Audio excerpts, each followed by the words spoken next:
Prabowo pakai jurus ekonomi ala sang Papi Sumitro. Begini konsepnya. Presiden Prabowo Subianto punya gagasan menjalankan program ekonomi dari orang tuanya, Sumitro Joyo Hadikusumo, yang berhaluan ekonomi sosialis. Program tersebut dipercaya masyarakat bisa lebih sejahtera di tengah kesulitan ekonomi belakangan ini. Adik dari Prabowo, Hasim Sujono Joyo Hadikusumo, pernah menuturkan ulang perkataan Prabowo, kepemimpinan 5 tahun ke depan menjadi momentum tepat untuk mengaplikasikan semua pemikiran sang ayah, yang merupakan salah satu begawan ekonomi Indonesia.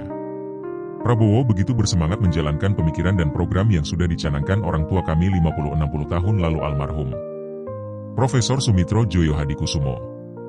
Saya bisa bersaksi dan berulang kali dia katakan saya bisa jalankan cita-cita impian dari Papi, sekarang waktunya bisa kita jalankan, kata Hasim dikutip Kamis, 24 Oktober 2024. Sumitro Joyo Hadikusumo merupakan ekonom dan pendiri Fakultas Ekonomi UI. Semasa hidup dia aktif berbagi gagasan visioner yang tertuang dalam berbagai tulisan. Dia juga pernah menjabat menteri di era Presiden Soekarno dan Soeharto. Tercatat dia pernah menjadi Menteri Keuangan, 1952 hingga 1956, Menteri Perdagangan, 1950 hingga 1951 dan 1968 hingga 1973, dan Menteri Riset, 1973 hingga 1978. Apa saja ajaran ekonomi Sumitro yang dipercaya membuat Indonesia berjaya dan akan diterapkan Prabowo? 1. Industrialisasi. Secara garis besar, Sumitro menekankan pada pentingnya industrialisasi. Ketika menulis gagasan dalam ekonomi pembangunan, 1955, Sumitro melihat industrialisasi jauh lebih penting dibanding pembangunan pertanian yang dicanangkan pemerintah kala itu, Soekarno. Menurutnya, hasil pertanian di Indonesia selama ini malah diarahkan untuk kepentingan negara-negara maju berbasis industri yang mengendalikan perdagangan dan pengangkutan bahan mentah tersebut. Jika ini terus dibiarkan, maka akan membuat kedudukan ekonomi masyarakat Indonesia menjadi lemah. Maka, cara terbaik adalah lewat industrialisasi. Hanya saja, perubahan ke industri bukan berarti menghapus produksi agraria. Pada titik ini, Sumitro mengusung pembangunan yang seimbang atau balanced development. Maksudnya, untuk beranjak ke industri, Indonesia harus surplus pangan terlebih dahulu. Lalu, industrialisasi pun harus diarahkan pada produksi barang konsumsi untuk pasar dalam negeri. Setelah itu baru mengarah pada komoditas ekspor yang dibutuhkan dunia. Sebut saja, kala itu, seperti karet, ban, semen, soda, dan sebagainya. Jika industrialisasi berjalan, maka akan memperkuat ekonomi karena lapangan usaha dan kerja semakin luas.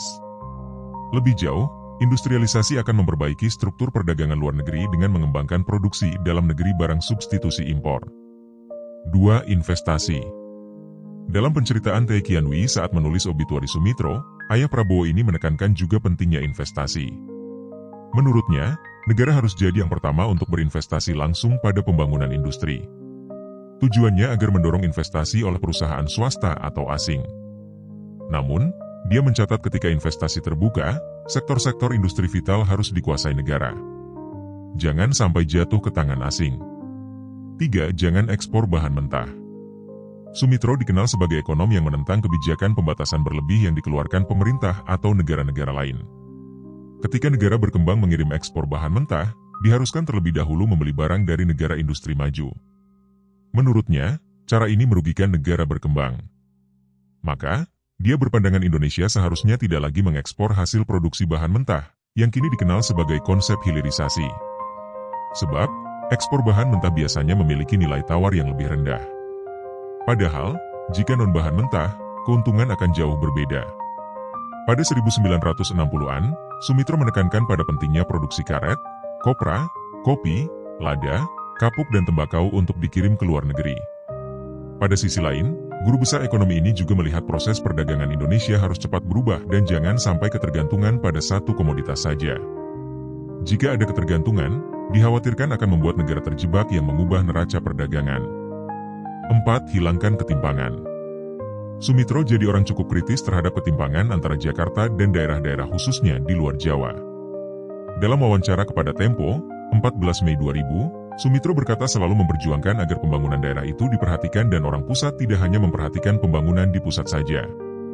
Mereka, orang pusat, memperlakukan orang-orang daerah dengan prinsip, untuk saudara, mengenai saudara, tetapi tanpa saudara. Jadi orang-orang daerah dianggap tidak ada perannya, kata Sumitro. 5. Hapus KKN. Masih mengutip uraian Tae Kianwi, Sumitro menyebut korupsi, kolusi pejabat dan pengusaha, monopoli ekonomi, dan ketidakpastian hukum sebagai penyakit institusional. Menurutnya, industri tidak akan maju jika Indonesia masih terkena penyakit institusional. Dalam kasus dugaan KKN era Soeharto yang juga besarnya sendiri, misalnya, Sumitro sangat tegas mengatakan penyakit itu membuat Indonesia salah arah. Faktor kedua penyebab keruntuhan Soeharto adalah kerakusannya. Bukan Pak Harto yang rakus, melainkan anak-anaknya. Sumber daya, tenaga kerja, teknologi dan modal dikuasai oleh anak-anak dan kroni Soeharto, tutur Sumitro kepada Tempo, 12 Mei 2000. Sumber, CNBC News.